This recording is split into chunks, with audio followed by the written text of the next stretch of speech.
March the 22nd. Numbers 33:40 through 35:34. It was then that the Canaanite king of Arad, who lived in the Negeb in the land of Canaan, heard that the people of Israel were approaching his land. After dealing with him, the Israelis journeyed from Mount Hor and camped in Zalmonah, then at Punan, then at Oboth, then Iaibarim at the border of Moab. From there they went to Dibon-Gad, and then to Almon-Diblathaim, and on into the mountains of Abrim near Mount Nebo, and finally to the plains of Moab beside the river Jordan opposite Jericho. While in that area they camped at various places along the Jordan River, from Beth Jeshimoth as far as Abel Shittim on the plains of Moab.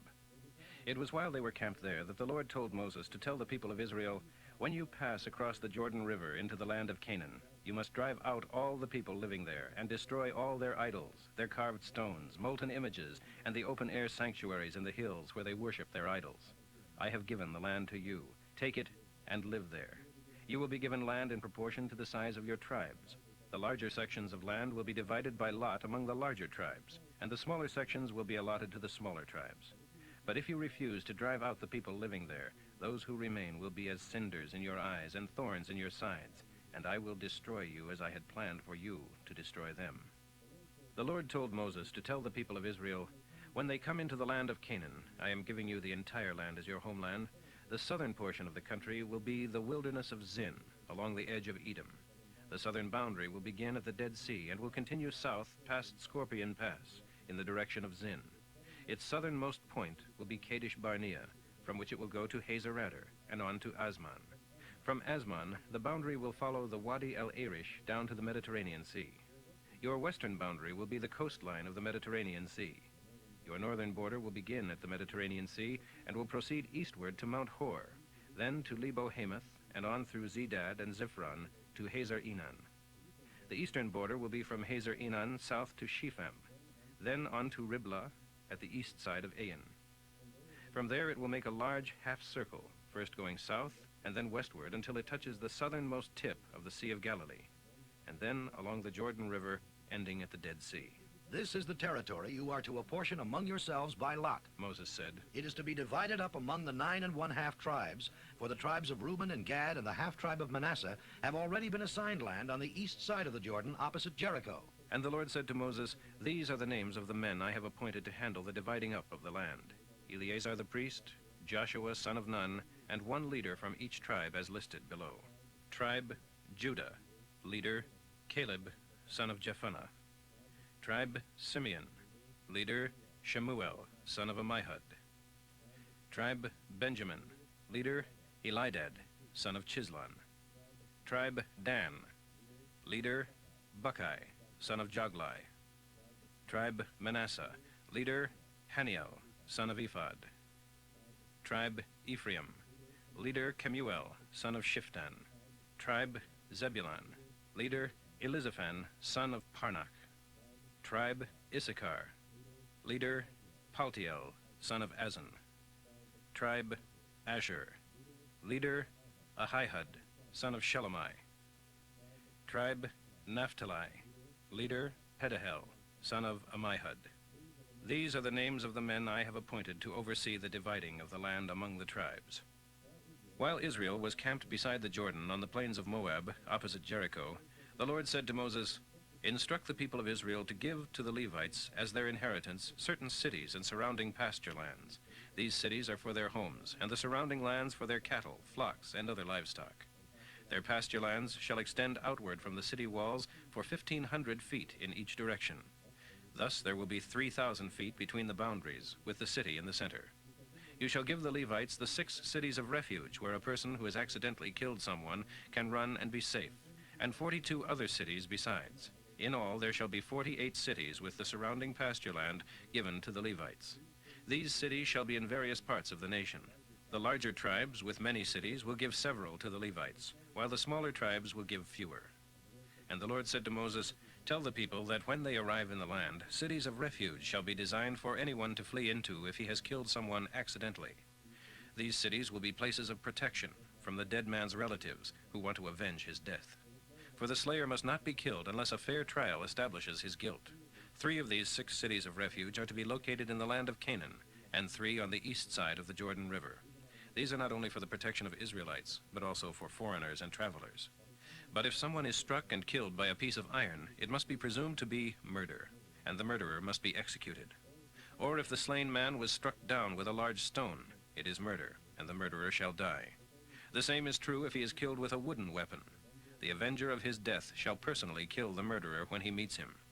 So if anyone kills another out of hatred by throwing something at him or ambushing him, or angrily striking him with his fist so that he dies, he is a murderer, and the murderer shall be executed by the avenger. But if it is an accident, a case in which something is thrown unintentionally, or in which a stone is thrown without anger, without realizing it will hit anyone, and without wanting to harm an enemy, yet the man dies, then the people shall judge whether or not it was an accident, and whether or not to hand the killer over to the avenger of the dead man. If it is decided that it was accidental, then the people shall save the killer from the avenger. The killer shall be permitted to stay in the city of refuge, and he must live there until the death of the high priest. If the slayer leaves the city, and the avenger finds him outside and kills him, it is not murder, for the man should have stayed inside the city until the death of the high priest. But after the death of the high priest, the man may return to his own land and home. These are permanent laws for all Israel from generation to generation. All murderers must be executed, but only if there is more than one witness. No man shall die with only one person testifying against him. Whenever anyone is judged guilty of murder, he must die. No ransom may be accepted for him. Nor may a payment be accepted from a refugee in a city of refuge, permitting him to return to his home before the death of the high priest. In this way, the land will not be polluted, for murder pollutes the land, and no atonement can be made for murder except by the execution of the murderer. You shall not defile the land where you are going to live, for I, Jehovah, will be living there. Luke 5:12 through 28. One day, in a certain village he was visiting, there was a man with an advanced case of leprosy. When he saw Jesus, he fell to the ground before him, face downward in the dust, begging to be healed. Sir, if you only will, you can clear me of every trace of my disease. Jesus reached out and touched the man and said, "Of course I will. Be healed." And the leprosy left him instantly. Then Jesus instructed him to go at once, without telling anyone what had happened, and be examined by the Jewish priest. "Offer the sacrifice Moses' law requires for lepers who are healed," he said. "This will prove to everyone that you are well." Now the report of his power spread even faster, and vast crowds came to hear him preach and to be healed of their diseases. But he often withdrew to the wilderness for prayer. One day while he was teaching, some Jewish religious leaders and teachers of the law were sitting nearby. It seemed that these men showed up from every village in all Galilee and Judea, as well as from Jerusalem. And the Lord's healing power was upon him. Then, look, some men came carrying a paralyzed man on a sleeping mat. They tried to push through the crowd to Jesus, but couldn't reach him. So they went up on the roof above him, took off some tiles, and lowered the sick man down into the crowd, still on his sleeping mat, right in front of Jesus. Seeing their faith, Jesus said to the man, "My friend, your sins are forgiven." Who does this fellow think he is? The Pharisees and teachers of the law exclaimed among themselves. This is blasphemy! Who but God can forgive sin? Jesus knew what they were thinking, and he replied, "Why is it blasphemy? Is it any harder to forgive his sins than to heal him? Now I will prove my authority to forgive sin by demonstrating my power to heal disease." Then he said to the paralyzed man, "Get up, roll up your sleeping mat, and go on home." And immediately, as everyone watched, the man jumped to his feet, picked up his mat, and went home praising God. Everyone present was gripped with awe and fear, and they praised God, remarking over and over again, "We've seen strange things today." Later on, as Jesus left the town, he saw a tax collector with the usual reputation for cheating, sitting at a tax collection booth. The man's name was Levi. Jesus said to him, "Come and be one of my disciples." So Levi left everything, sprang up, and went with him. Psalm 65:1 through 13. O God in Zion, we wait before you in silent praise, and thus fulfill our vow. And because you answer prayer, all mankind will come to you with their requests. Though sins fill our hearts, you forgive them all. How greatly to be envied are those you have chosen to come and live with you within the holy tabernacle courts.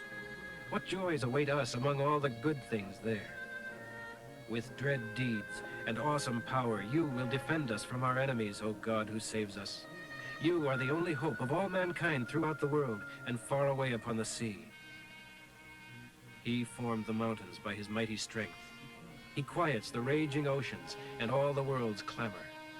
In the farthest corners of the earth, the glorious acts of God shall startle everyone. The dawn and sunset shout for joy.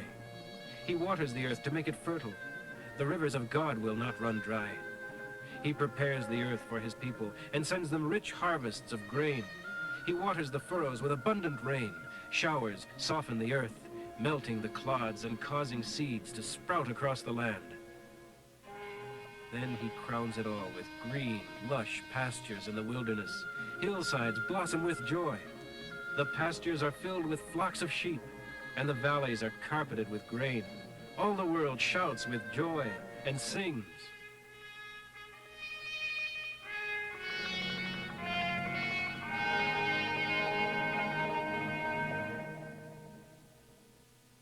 Proverbs for today, 11:23. The good man can look forward to happiness, while the wicked can expect only wrath.